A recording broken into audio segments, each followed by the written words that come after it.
கூட்டணி தமிழக வெற்றி கழகம் யார் கூட கூட்டணி வைக்க போகுது, எந்த கட்சி கூட கூட்டணி வைக்க போற அந்த விவாதமும் தொடர்ந்து போயிட்டே தான் இருக்கு. அதிமுக கூட பேசினாங்க, அங்க எடுபடலை, இப்போ விசிகாட்ட கேட்கறாங்க, இந்த கட்சியில் கேட்கறாங்க, அந்த கட்சியில் கேட்கறாங்கிற விமர்சனத்தை தொடர்ந்து மறுபடியும் பத்திரிகையாளர்களும் ஊடகங்களும் பெரிதப்படுத்திக்கிட்டே இருக்கு. கூட்டணி குறித்து முடிவு செய்ய வேண்டியது கட்சி தலைமையும் கட்சியும் தான், அதை அறிவிக்க வேண்டியது கட்சி. ஆனா அதற்கு முன்பே இந்த கூட்டணி வராது, அந்த கூட்டணி வராது, இதுல இவ்வளவு பர்சன்டேஜ் தான் ஓட்டு இருக்குன்னு ஏன் சொல்லணும்னா அவங்களுக்கு சொல்லணும் அப்படிங்கிற ஒரு நிர்பந்தம் இருக்கு.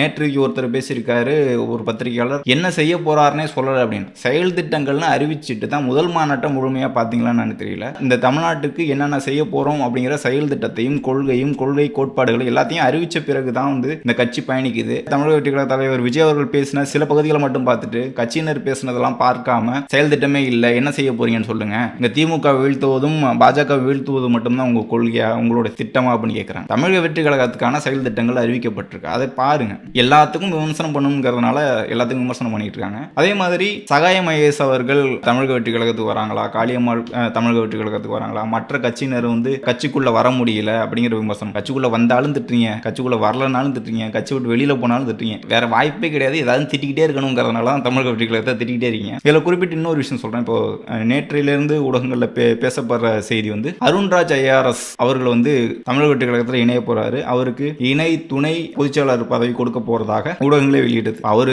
கட்சியில சேர்ந்த பிறகு அவருக்கான பொறுப்பு கொடுத்த பிறகு அறிவிக்க போறாங்க. அதற்கு முன்பே ஊடகங்கள் செய்திகளை வெளியிட்டுக்கிட்டு இருக்காங்க. குறிப்பிட்டு தமிழக வெற்றி கழக கட்சி தோழர்களுக்கு ஒரு விஷயம் சொல்லணும். இங்க கூட்டணி குறித்துன்னு வரும்போதே இங்க பாமகவா, விசிகாவா, நாம் தமிழரா, மற்ற கட்சிகளா, அதிமுகவா இப்படிங்கிற விவாதங்கள் போயிட்டே இருக்கு. இதற்கு முன்பு ஒரு வீடியோல நான் சொல்லியிருப்பேன், கட்சி தலைமை முடிவு செய்யும் யாரு கூட கூட்டணி போறோம் அப்படிங்கிறத. அதை தாண்டி ஒருவரி செய்தி போடக்கூடிய ஊடகங்களை நம்பாதீங்க. அதை வைத்து பெரிய அளவிலான ஒரு சர்ச்சையை கிளப்பி அதுல ஒரு குழப்பத்தை ஏற்படுத்துறதுக்கான ஊடகங்களும் பத்திரிகையாளர்களும் வேலை செய்வாங்க. அதற்கு துணை போயிடாதீங்க அப்படின்னு சொல்லிக்கிறேன். ஒரே ஒரு போஸ்டர் தமிழக வெற்றி கழகத்தில் அடித்த ஒரு போஸ்டரை எடுத்து ஊடகங்களில் பரப்பி அதை 2 நாளா விவாதம் பண்ணிக்கிட்டு இருக்காங்க.